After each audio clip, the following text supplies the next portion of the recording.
Tell us about your life.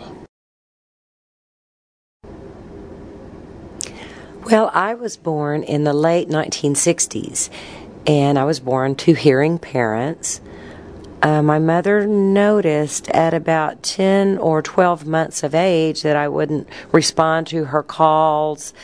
My mom just felt something wasn't right, so she proceeded with an experiment. While I was playing, she sat behind me with a pan and beat on it with a spoon, and I did not respond. Mom tried again and beat on the pan with a spoon, and no response. So mom felt like something was funny. She took me to the doctor, and they did some testing. And, well, in the late 1960s, there was not a lot of information about deaf and hard of hearing. And so the doctor said, I have bad news for you. Your daughter has a hearing loss. And they didn't really know. My mom's first reaction was, what does that mean? So I went through more testing, and they found out that I had a severe, profound hearing loss, which would require some type of support. So they didn't know what to do. They were very young. They were both 20 when I was born, and I think they didn't really know what to do. They just continued to ask that one doctor many questions. They then took me to get a hearing aid. I had to sit in speech therapy a lot all my life. I went through speech therapy kindergarten through 12th grade.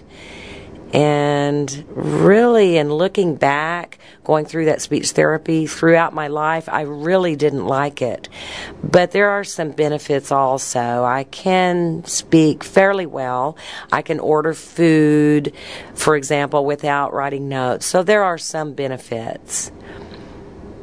But also, because I grew up with a hearing aid, I had a lot of auditory training. And I remember going into the audiologist's office and sitting in a sound booth, and there was a board with pictures on it. I still remember it to this day, 40 plus years later, working with this board, saying the words or recognizing the words, and those same words I can actually understand, but all other words I can't. So I really have to consider their methods.